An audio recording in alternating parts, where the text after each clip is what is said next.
Previously on The Business. Siphiwe Moyo is the author of a book titled Bulls and Bears, Life Lessons from the Financial Markets. Welcome to The Business this morning. It is great to have you here. Thanks for joining us in studio. Thanks, Ian. Thanks for having me. You're going to have to just come a little bit closer to the mic over there. Just maybe ask Comfort to help us position that for you. Siphiwe, you've gotten behind this book. You've written a hell of a book. Astrid loves your title, by the way. She's mentioned it every time we've spoken about the book. Just give us a bit of a background as to your history in the financial arena.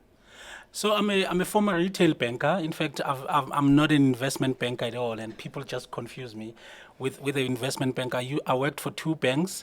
I've worked in banks for quite a very long time, but I was a retail banker. In fact, I qualified as a retail banker from an academy that advocates separating investment banks from retail banks because they think these investment bankers are ruthless people. But I've always been fascinated by the financial market side of the business, the investment bank side of the business, even though I was working in the retail bank. So how did you end up writing this book? I've been observing the financial markets for a very long time. In fact, when I was working in the bank, I would be caught up running to the traders, running to the other floor.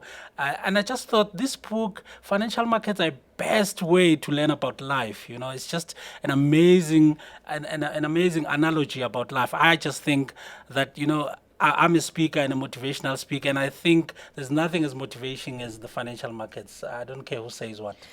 I agree with you, Siphiwe, and Ian keeps on mentioning how excited I get, and I think it's because you've made that connection between markets and life, Yes. and I think part of the challenge we face in South Africa, and I'd love your views on it, is that we don't make that connection often enough, which is why we have such a huge financial literacy gap. So Yes.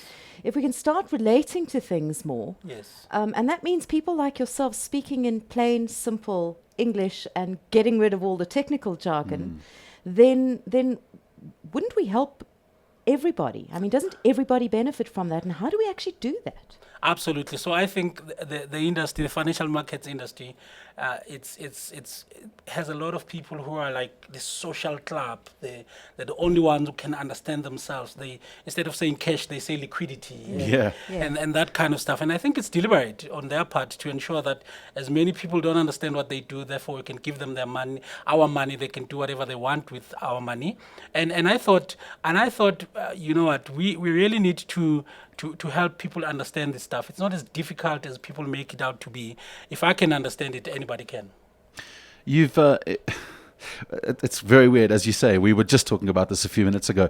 You've made this very, very clear that it's not about the financial market. So someone picking up your book and reading it for the first time, what can they expect? Before we get into your blog here, what can they expect from cover to cover to take away and learn from? So the book is not about financial markets, it's about life. So I wanted to simplify financial markets, but also take the lessons that I derived from the financial markets. So, I mean, the title can be quite intimidating for someone who doesn't understand the stock market, but it shouldn't be, because it's written in a very easy language. It's written more about life. Of course, if you want to derive lessons from the financial market, you have to talk about them. But I speak about them in a very simple way, a very simple way that anybody with just functional literacy can understand. And do you think that by releasing this book, by getting behind this book and putting your thoughts onto paper, you are trying to grow the amount of people who are getting into equities, who are getting into property, etc.? Is that your aim with this book? Absolutely. So I want to debug this thing. I want to. And it's a lot of spin. So the market has a lot of people, and they are clever, But I do think that they take it a bit far as well to ensure that it is quite elitist. People don't understand, and I really wanted to make sure that many people can just read a book like this and really understand what the noise is about the stock market. I'm going to stick my neck out here and say, with an emerging black middle class population that's coming up in this country, children, our children who are now going into sort of grade 8, grade 9, grade 10 and upwards, are desperately in need of learning about things like this. This kind of book, or maybe, adapted for a curriculum, is desperately needed to educate that rising middle-class income group of people who are coming into our country. What do you have to say about that? I totally agree. So, I mean, you would know that our economy at the moment is really driven by consuming.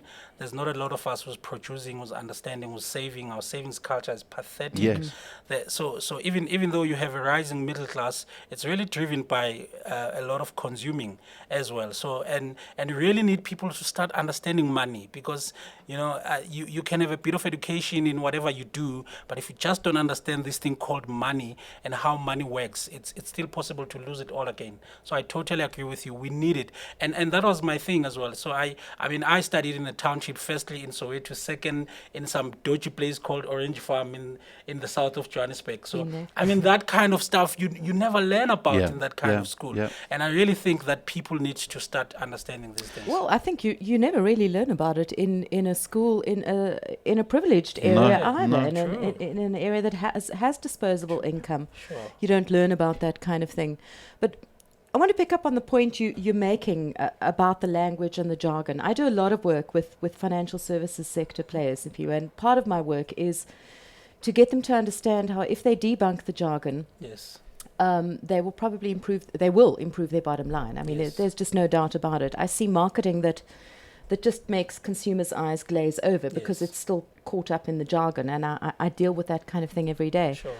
And I have to ask myself, let's take the stock exchange and the investment banking side out of it, but let's look at things like insurance providers.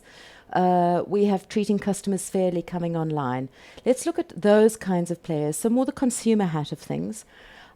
It's not in their interests to keep using the jargon. It's because they're not really putting themselves in their customers' shoes when they market their products, isn't it?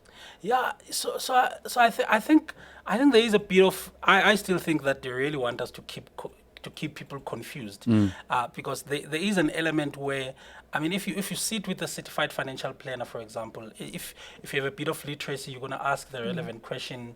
You're going to really push them, and many of the guys. There are a lot of people taking chances in the industry, in the insurance industry, in the financial planning industry. There's a lot of people who are just pushing you to a particular product and that kind of stuff.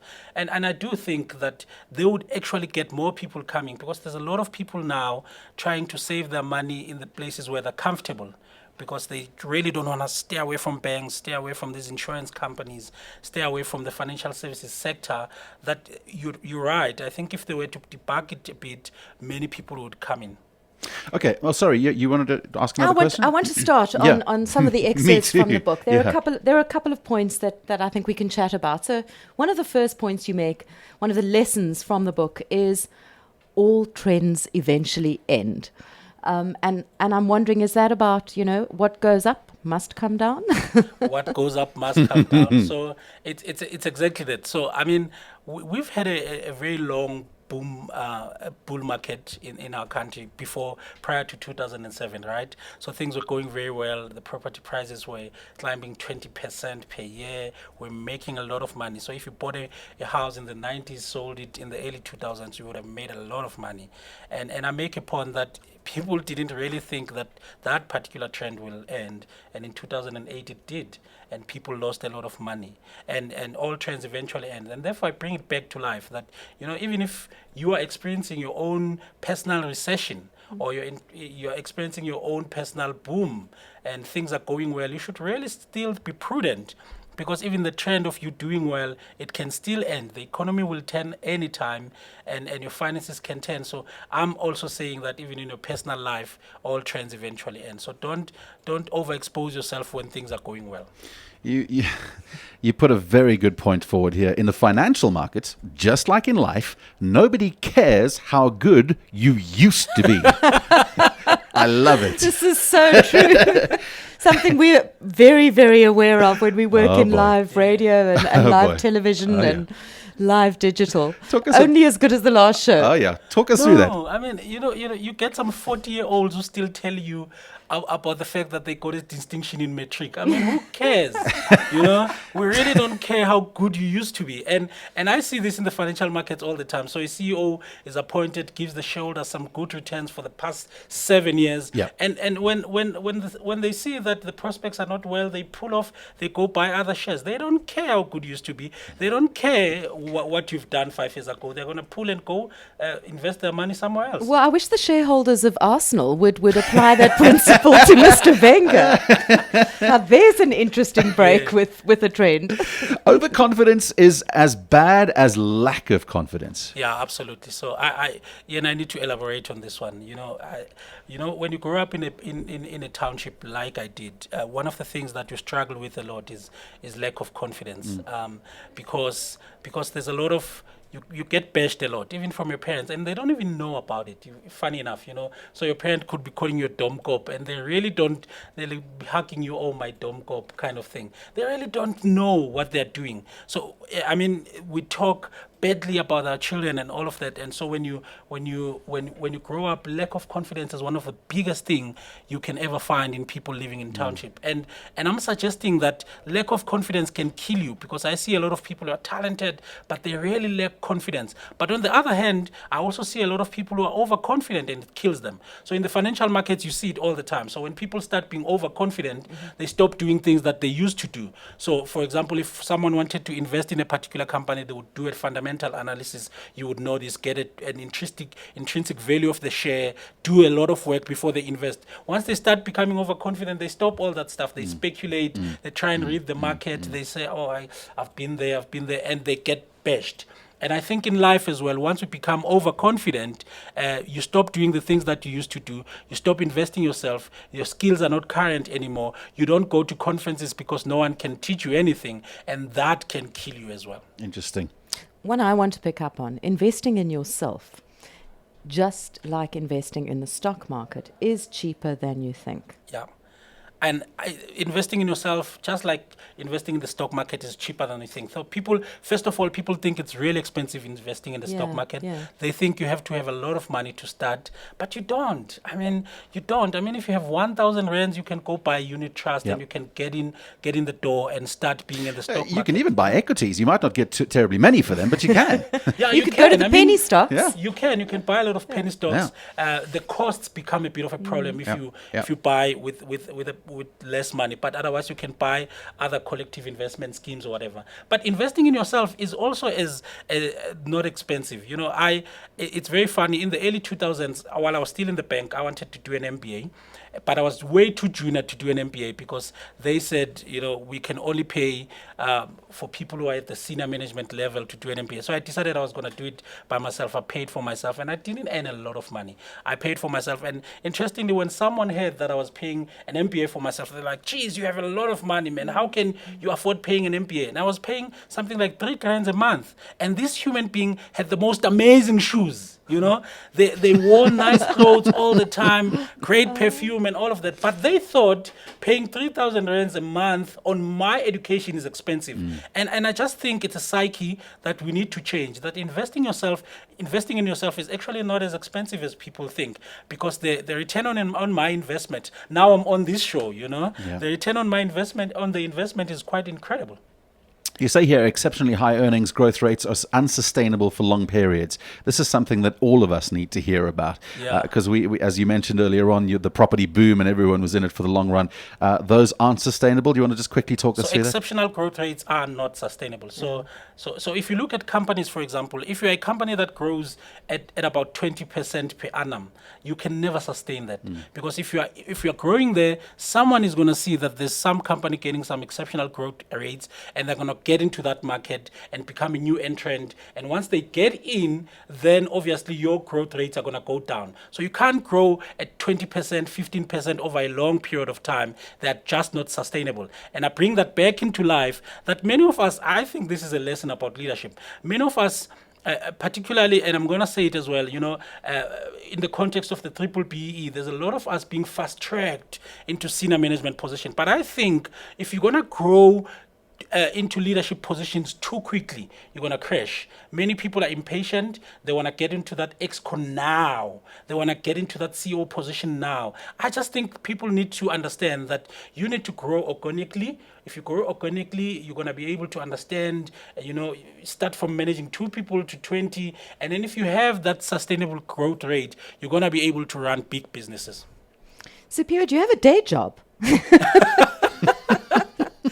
So speaking now is my day Yes, job. So right. I speak full time. I do motivation. I talk about bulls and bears and facilitate. So this is my day job now. And you make a living that way. I make a living out of it. I make a good living out of That's it. fantastic You to seem know. as though you're loving what you're doing. I love it. I really do. And many people have said this to me. I look like a shy guy until I see a mic. Most of us in this industry are actually like that. I'm like shy and until someone gives me a mic, gives me a stage, and then I just explode. So I really love what I'm doing, and which is another important thing. You've got to love what you do, man. We spend a lot of time working. Sure. Siphiwe, you've released the book. Is it available at all bookstores? So it's not available in all bookstores, and we're really negotiating. Wow, hard. we got to sort that out. It's not easy for books to work through the traditional systems. It's So very I hard. can relate to that. It's Yeah. very hard. So at the moment, we're selling through Kindle, Amazon, Kalahari, all the reputable. And that was my next question. You have ebooks available, right? We have ebooks, we have a Kindle version, and also the print is also available through Kalahari and Amazon. So at the moment, that's how we're selling the book. All right. Do we need to push exclusive books to get your books on their shelves? Please push them. Siphiwe, tell me, how do people contact you as well if they're interested in what you do as a day job? So I think the best way would be to go to my website, siphiwemoyo.co.za. And my email address is siphiwe@siphiwemoyo.co.za. And will you go into corporates and give a chat, to a bit of a kind of a background of what you do, and then some lessons? Would you do that? Absolutely, I do that all the time. Yeah. In fact, I've spoken at so many JSE listed companies, and particularly senior people find this particular talk amazing. So I do that all the time. I go to corporates. Would you do it for small business as well? I do it for small business, Okay. absolutely. And then finally, my final question. I don't know Sure. about Astrid's. Are you going to get into the education arena at some point? Are you going to start helping kids? I want to. I mean, I go to schools now, but it's just to do a bit of motivation then there. But I really want to scale that. Yeah. I'd really love to do it a bit more. Just, if I may say, and stick my neck out here, I think that's a huge growth area. You've got so many children coming up who were desperate for this kind of knowledge. So Thank you so much. amazing. Astrid, you got any final questions? No, I'll certainly be contacting Siphiwe offline. Siphiwe, thank you so much. We'll put all your details up at balls.co.za. Astrid, Kriya's doing that as we speak now. So all of them will be up. We thank you for coming in on the business this morning. Good luck with this book. I hope it's not your last. I hope that there are more to come. Absolutely, there is more to come. Fantastic. Thank you so much for having me. It's a great pleasure. Author of the book titled Bulls and Bears, Life Lessons from the Financial Markets. Our guest today was Siphiwe Moyo. You can find all the details on our website. The Business on balls.co.za. Brought to you by FNB Business Banking.